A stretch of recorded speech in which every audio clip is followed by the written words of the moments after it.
राजन, भगवान का 2 स्थानों पर प्रागट्य हुआ है, मथुरा कारागार में और नंद जी के भवन में, देवकी मैया में और यशोदा मैया में।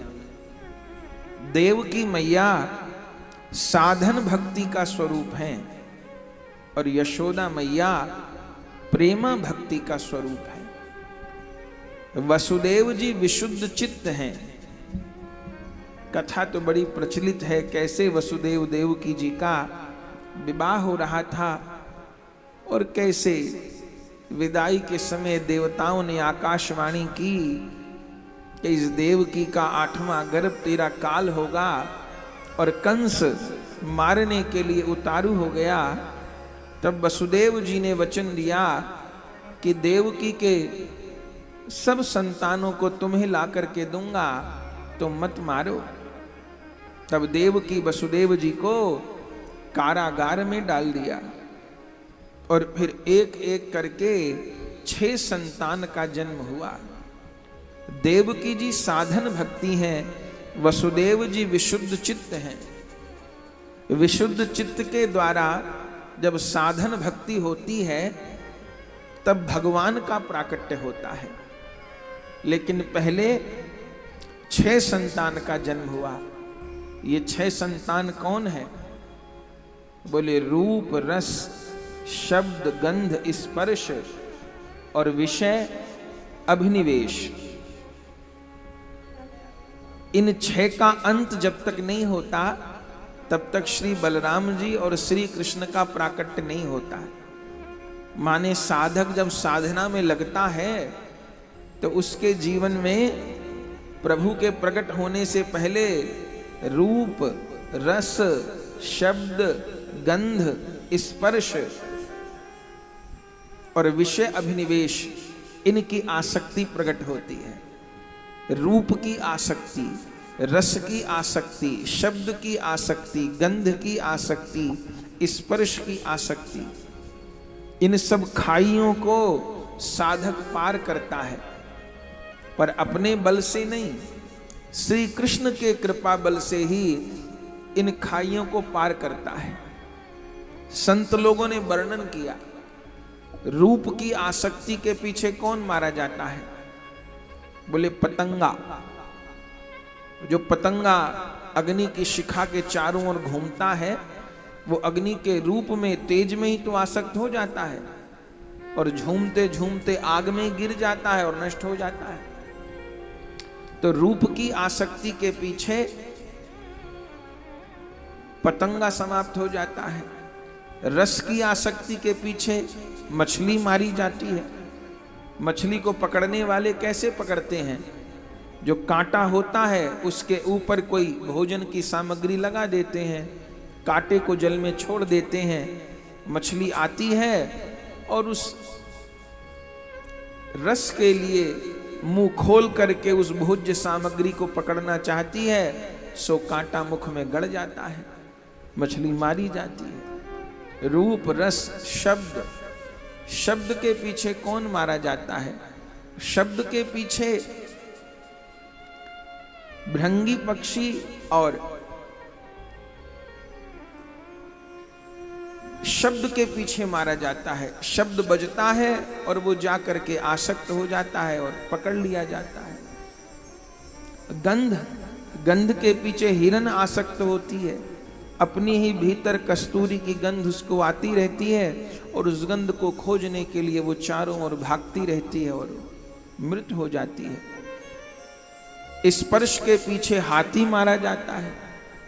हाथी को पकड़ने वाले पुराने समय में जंगल में एक बड़ा गड्ढा खोदते, उसके अंदर घास फूस भर देते, उसके ऊपर एक कागज की हथनी को खड़ा कर देते। हाथी कामासक्त होकर के आता, उस कागज की हथनी पर झपटता और गिर जाता उस गड्ढे के अंदर। फिर कब तक भूखा प्यासा रह करके उस हाथी को महावत अपने बस में कर लेता। तो रूप, रस, शब्द, गंध, स्पर्श और विषय अभिनिवेश, माने सोते सोते भी विषय का चिंतन हो, सहज विषय में आसक्ति बनी रहे, इसका नाम विषय अभिनिवेश है। ये देवकी जी के जो प्रारंभ के 6 पुत्र हैं, ये इन्हीं का स्वरूप है। साधन भक्ति करते हुए पहले रूप की आसक्ति, रस की आसक्ति, शब्द की, गंध की, स्पर्श की और विषय अभिनिवेश की। वसुदेव जी इन 6 पुत्रों को कंस के पास ले जाते हैं। कंस है भय, और कंस के द्वारा इन 6 का उद्धार करा देते हैं। और जैसे जैसे हृदय रूप रस शब्द गंध स्पर्श की आसक्ति से ऊपर उठता है, तब 7वीं अवस्था में श्री बलराम जी प्रकट होते हैं। बलराम जी हैं भगवत प्रेम। पहले हृदय में भगवत प्रेम का प्रकाश होता है, और फिर 8वीं बार में श्री कृष्ण प्रकट होते हैं। तो देवकी जी हैं साधन भक्ति, लेकिन साधन भक्ति के यहां भगवान प्रकट तो हो जाते हैं, लेकिन रहते नहीं। विराजते कहां है, उत्सव कहां मनता है, दूध कहां पीते हैं? श्री यशोदा जी के यहां। यशोदा जी साधन भक्ति नहीं है, यशोदा जी प्रेम लक्षणा भक्ति है। वे गोकुल में विराजती हैं।